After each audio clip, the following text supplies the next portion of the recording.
¿Tienes conflictos familiares o estás pasando por una situación difícil y no sabes qué hacer?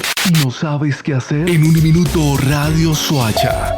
Brújula. Un espacio que orienta tu vida familiar. Hola, buenas tardes a todos. Hoy estamos en nuestro programa Brújula y tenemos un tema muy interesante. En el mes de la prevención del suicidio, vamos a abordar un tema de interés para toda nuestra comunidad, como es la prevención del suicidio.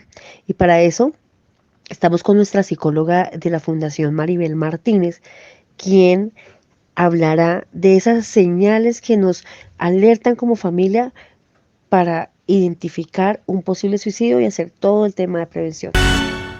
A través de este link podemos, favorecer muchísimo de nuestra población. Si bien es cierto, Maribel tiene experiencia con niños y jóvenes, vamos a enfocarnos un poco más en el ciclo vital de los jóvenes.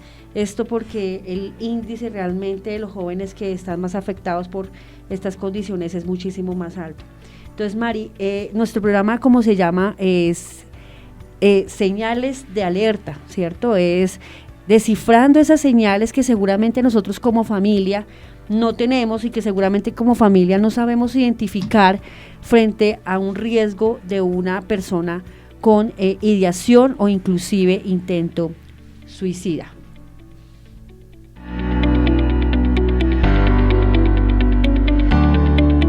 Un minuto, Radio Soacha. A un clic de la transformación social.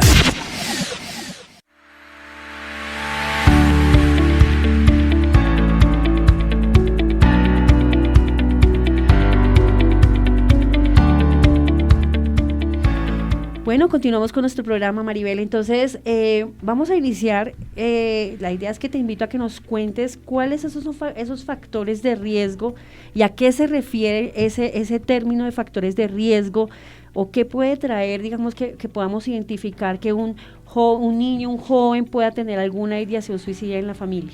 Bueno, primero hay que identificar en sí qué significa un factor de riesgo, y un factor de riesgo principalmente son las circunstancias o situaciones que puede vivir una persona y que aumentan esa probabilidad de que la persona pueda considerar el suicidio como solución. Es decir, ¿no todas las personas tendrían esa ideación? No, digamos que hablando de factores de riesgo es cómo cada persona afronta y cómo, dependiendo de su desarrollo personal, de su nivel de educación, incluso de sus pautas de crianza y de toda su educación emocional, puede recibir la situación y efectuar, una solución asertiva. ¿Y cuáles serían esas, María, esos factores de riesgo? Bueno, digamos que podemos empezar a hablar de la salud. En cuanto a aquellas enfermedades o trastornos presentes que no son diagnosticados ni tratados de manera correcta. Podemos empezar a hablar de la depresión, ¿no? La depresión es un trastorno que está siendo muy común y que muchas veces lo podemos estar padeciendo o alguien cercano y no sabemos qué es ni cómo representarlo. Ahí cuando tú hablas de depresión, yo sí quisiera aclarar, y es esa depresión que es importantísima que se diagnostique. Entonces muchas veces, manejamos y utilizamos mal el concepto, manejando alguna situación emocional triste y tergiversamos y decimos hay depresión. Entonces los invito realmente a que de pronto, no sé, Maribel, si estoy en lo correcto, que sea una depresión diagnosticada. Se hace como la ruta de atención en salud lo menciona, con un médico, con un diagnóstico de un psicólogo o un psiquiatra. ¿Quién podría diagnosticar esa depresión? ¿Cualquiera de los dos? Sí. Digamos que, como hablas, es muy cierto, la depresión se ha convertido como en un término coloquial. Muchas veces incluso los discursos personales son hoy me siento depre, hoy estoy depre, o cuando tenemos una diferencia con una persona es ay, es que estás depresivo, es que hoy estás muy depre, ¿no? Entonces hemos empezado a usar ese término de manera muy coloquial y es muy importante establecer que es una enfermedad de salud mental, ¿no? Y para diagnosticarlo no es simplemente si hoy me sentí mal o que de pronto alguien que está cerca de mí está triste, entonces ya inmediatamente es depresión. hay que por eso tener es tan en cuenta, importante, ¿cierto? Diagnosticar, por eso es tan importante que ante cualquier riesgo de salud mental podamos hacer un diagnóstico oportuno. claro, digamos con la depresión, por lo menos un factor, hay muchos factores que pueden depender a depresión, pero para poderla diagnosticar hay que tener mínimo 5 o 6 y con una permanencia de 2, 3 semanas donde realmente podamos evidenciar que sí hay un diagnóstico, que sí hay una situación de enfermedad mental, no es algo transicional. Cuando tú mencionas que uno de los factores de riesgo es el tema de salud y esos diagnósticos no tratados, ¿eso quiere decir que cuando no hay un tratamiento adecuado de la enfermedad mental, eso acrecenta el riesgo de suicidio?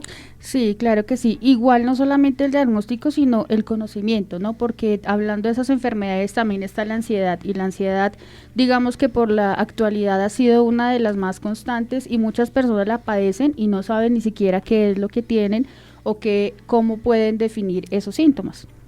Muy bien, qué bueno. Eso es importantísimo que lo tengamos en cuenta. Incluso al final de nuestro programa daremos el número telefónico de nuestra psicóloga por si usted cree que alguna de estas señales puede llegar a afectar alguno de los miembros de su familia y esté muy alerta. Cuéntanos ese segundo factor de riesgo, por favor. Bueno, el segundo factor de riesgo son como tal de las situaciones traumáticas que puede tener una persona. Son esas situaciones que están fuera de nuestra normalidad, de nuestra cotidianidad, y que claramente generan un impacto mental, emocional e incluso físico. Ok, ¿como cuáles, por ejemplo? Bueno, digamos que en estas podemos enumerar tales como cualquier tipo de violencias, ya sea violencia sexual, psicológica, física, aislamientos, presión social, discriminación, ya sea por orientación sexual, por raza, por muchas situaciones que puede generarse discriminación. También puede ser problemas económicos, accidentes que generan impacto emocional a la persona, y es allí donde no sabe cómo manejarlas y puede entrar a tener este tipo de ideas. Yo quiero que me aclares algo, ya que te tenemos hoy acá y hay que aprovechar esta visita. Porque unas personas pueden, y no, pues no me quiero incluir en ninguno de los dos grupos porque unas personas pueden asumir ese manejo, digamos un tema de una crisis económica de una manera, y porque otras no, y porque otras inclusive, yo les cuento que en la experiencia que he tenido como trabajadora social, hay cuando se intenta buscar el porqué de los intentos suicidas o porqué de la ideación suicida, muchas veces se encuentran situaciones comunes, situaciones del diario vivir que uno pues seguramente cualquier otra persona podría asumir. Digamos que ahí quiero que ahondemos un poquito más en el tema familiar y qué es lo que pasa para que una persona llegue a pensar en una ideación suicida. Bueno, digamos que así como estamos hablando de riesgos, no son 100% fijos o específicos, es decir, no es como una tabla de decir tiene que pasar esto para definitivamente hablar de una ideación suicida. Por lo menos en la parte familiar, hablamos, como decíamos al comienzo, que tiene mucho que ver la parte de la conformación familiar, la relación y vinculación afectiva, las pautas de crianza y también cómo empezamos a manejar esa educación emocional.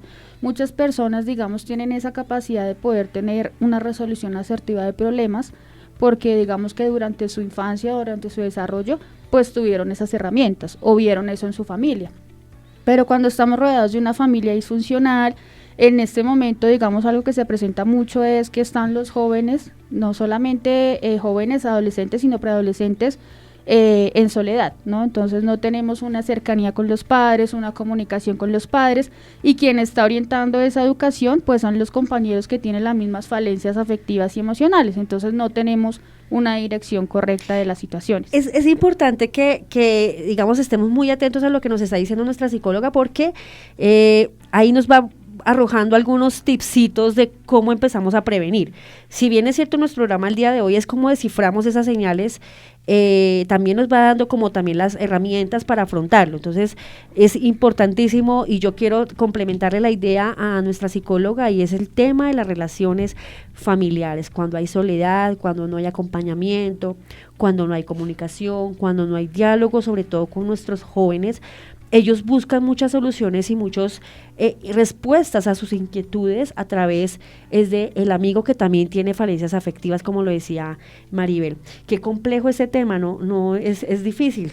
Sí, digamos que muchas veces también como padres, a veces digamos que no es lanzando directamente responsabilidades, pero sí le restamos un poco de valor a qué situaciones viven o cómo las sienten los jóvenes. Es decir, si digamos un preadolescente o un adolescente tiene una relación sentimental y tiene una ruptura, muchas veces decimos, ay, eso no es nada, está exagerando. Minimizamos, ¿no? Minimizamos los sentimientos del joven. Exacto, eso no pasa nada, cuando a mí me pasó yo seguí como si nada, entonces empezamos a desvalorizar esos sentimientos y pensamientos, y es ahí donde ellos sienten que lo que piensan no tiene valor. Pero ahí yo quiero preguntarte algo, Mari, y es cómo no caer en el riesgo, no sé, como en el límite y pasar ese límite de pasar de no minimizarlos a maximizarlos, y es lo que llamamos la generación de cristal, ¿sí? Entonces es muy común escuchar y los oyentes que de pronto de mi generación nos estén escuchando, muchas veces uno dice, no, pues es que a mí me enseñaron en mi época de tal y tal manera y pues no éramos tan, pero pues hoy en día sí, o sea, hoy en día hay una sensibilidad absoluta en los jóvenes que hace que sean un poco más vulnerables. Digamos que ahorita lo que se está buscando más que eso es resaltar esa importancia de la salud mental y la educación emocional. Entonces, al tener ese tema tan resaltado, digamos que es importante que empiecen a mostrarse más los sentimientos, los pensamientos, y por eso a veces suele llamarse como generación de cristal, pero es simplemente porque hay más expresión. Ellos buscan, digamos, verbalizar muchas veces sus situaciones, y lo más importante, digo yo, en las familias es la comunicación. No es comunicación de yo soy autoridad y tú al ser el adolescente me tienes que seguir, sino esa comunicación de yo te entiendo porque también pasé por situaciones, ¿cómo te puedo ayudar? En vez de decirle a un adolescente, ay, eso no pasa nada, rompió con su noviecito, tiene 15 años, no pasa nada. Es decirle cómo te sientes con eso, qué piensas que puedes solucionar, cómo puedo ayudarte para que haya esa comunicación un poco más asertiva. Entonces, hasta ahora hemos tocado 2 factores de riesgo importantes, que es el tema de la salud física, mental, casi más mental, y es el tema de las relaciones y la familia. Ya después de este aviso comercial, vamos a continuar con las alertas.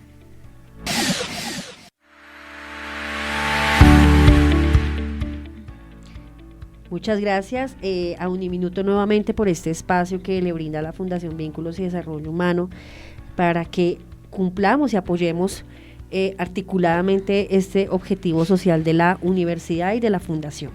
Bueno, Maribel, como veníamos hablando, cuéntanos ahora cuáles son esas alertas que tenemos que aprender y adoptar como familias. Lo digo porque también soy madre de jóvenes, entonces sí es importante que nos orientes a todos frente a esas señales de alerta que nos pueden decir que algo está pasando.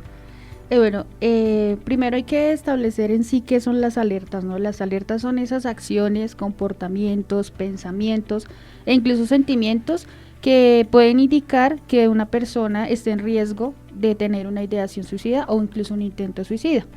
Por ejemplo, son esos cambios repentinos de comportamiento, pero volvemos a lo mismo, no es porque, digamos, un adolescente tuvo una diferencia con la mamá y a veces tenemos esos impulsos y gritamos y golpeamos la puerta y no me molestes y no te quiero, porque digamos que es una expresión emocional momentánea. Pero cuando tú dices cambios repentinos, por ejemplo, es el chico joven, alegre, jovial, que de un momento a otro puede pasar a estar más en su cuarto, encerrado, que no habla con nadie, o si es algo que es característico de su personalidad, porque conozco muchos jóvenes que son callados, tímidos, no son tan sociables, entonces ahí cómo se puede identificar un cambio de comportamiento. Exacto, digamos que un cambio de comportamiento, como decíamos, debe ser algo repentino, pero repentino notorio y que se mantenga, es decir, como dices, es una persona que era muy alegre y ahora no, pero también una persona que era muy introvertida, que era tímida y de repente empieza a ser mucho más extrovertida. Muchas veces pensamos que es solamente quien está triste y no quiere hacer nada,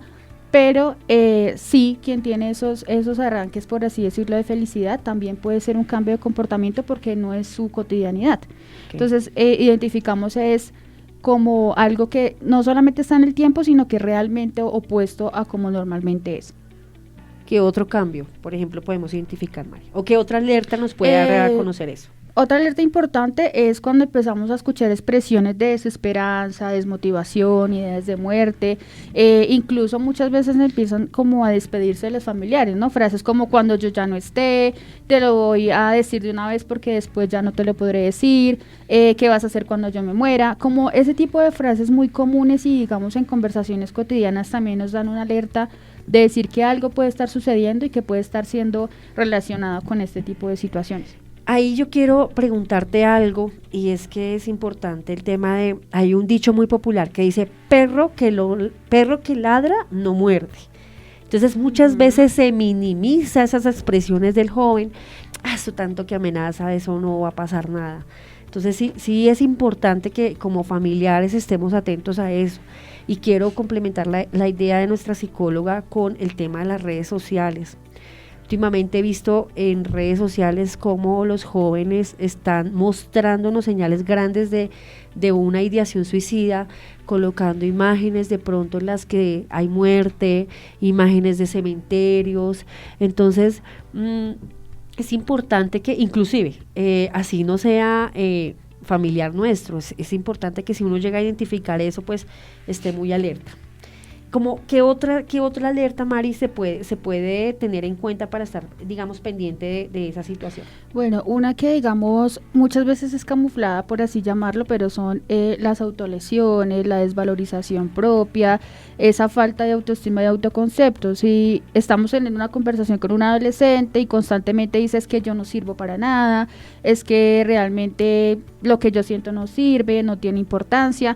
Cuando escuchamos esas expresiones y digamos que en momentos podemos notar que tiene alguna autolesión, pues es un signo de alerta muy importante, así como digamos esa tristeza constante y que en una comunicación con otra persona la mayoría de las ideas que se expresen sea en tono nostálgico. Ok, o sea que no, vuelves y mencionamos y ratificamos un poco el tema de no minimizar los sentimientos. Hay un tema de las emociones ahí muy importante que en algún momento lo vamos a tocar en nuestro programa de cómo manejar las emociones, pero no está mal sentir tristeza, no está mal sentir alegría, no está mal sentir llanto, pero hasta dónde eso se agudiza, ¿cierto, Maribel? De pronto nos referimos es un poco a como a la agudización. ¿Qué otra alerta es importante tener en cuenta?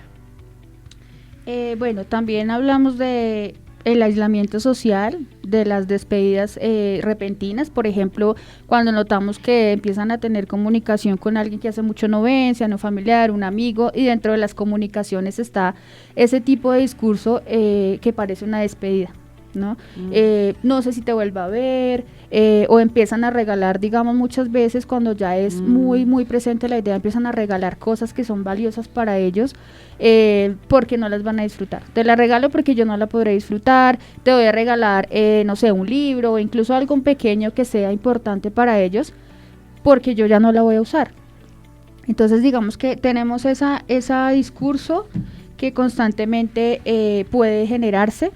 Las cortadas, digamos, muchas veces hay padres muy observadores, hay otros que de pronto aparece con una lesión y se pegó en cualquier lado, no le tomamos importancia, pero sí puede estarse generando esa situación. Aquí es importante y es que tú nos arrojas muchas pistas frente a cómo manejar esto como padres. Para todos nuestros oyentes, realmente es importante que estemos muy pendientes frente al tema del cutting. El cutting es una señal que nos muestra una ideación o un intento suicida. Claro, en ese afán de pronto de darle la libertad a un joven adolescente, ya no tratarlo como un niño, de darle esa independencia que ese adolescente a veces nos pide a gritos, lo que hacemos es no observar, no acompañar, no cuidar. Entonces pasan muchas cosas en el cuarto, respetamos su privacidad, pero pues hay cosas que no observamos y fácilmente encontramos, y en la experiencia nos ha mencionado que hemos encontrado niñas y niños y jóvenes con cutting de antecedentes de 1 año, por ejemplo, y las mamás no lo habían observado.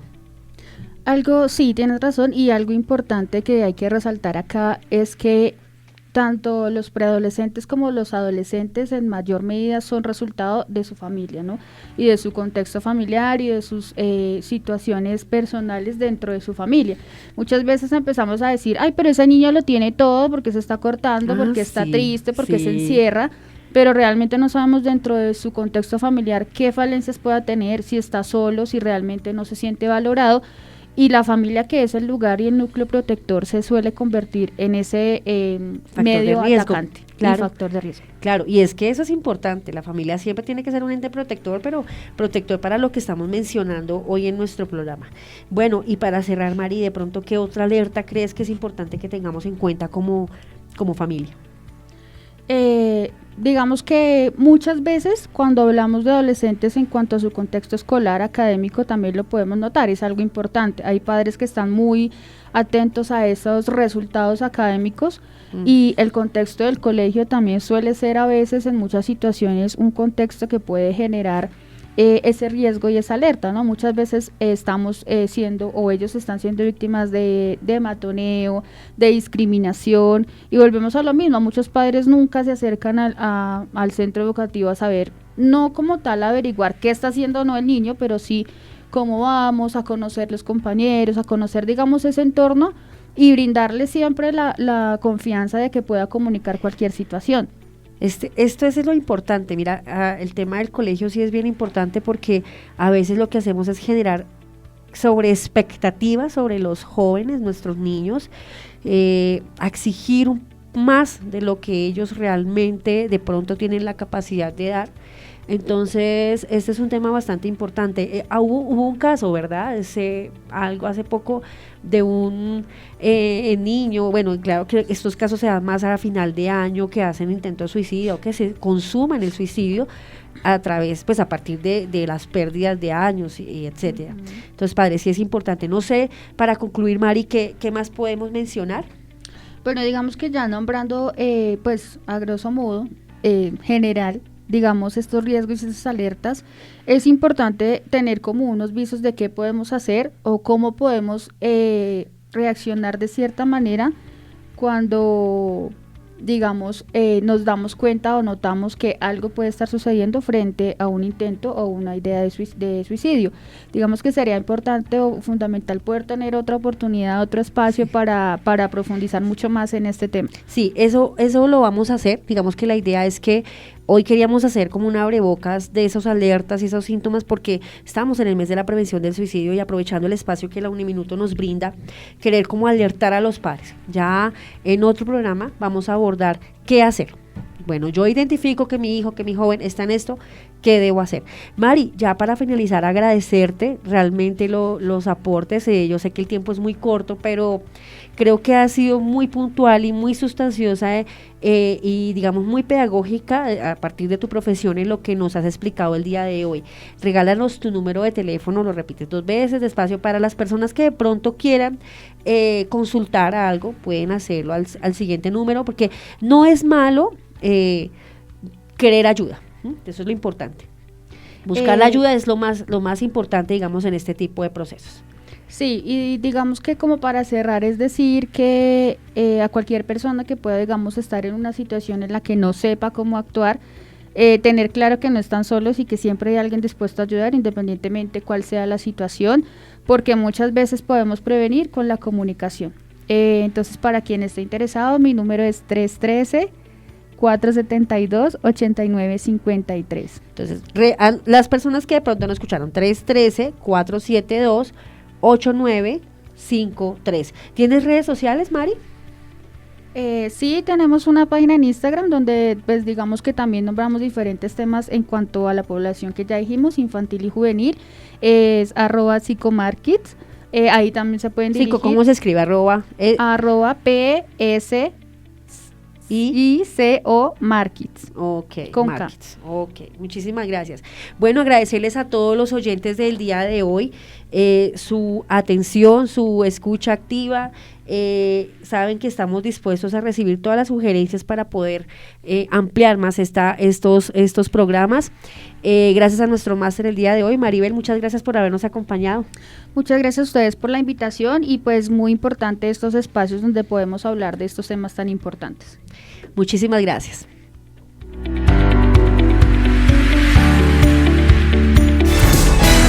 ¿Tienes conflictos familiares o estás pasando por una situación difícil y no sabes qué hacer? En Uniminuto Radio Soacha. Brújula. Un espacio que orienta tu vida familiar.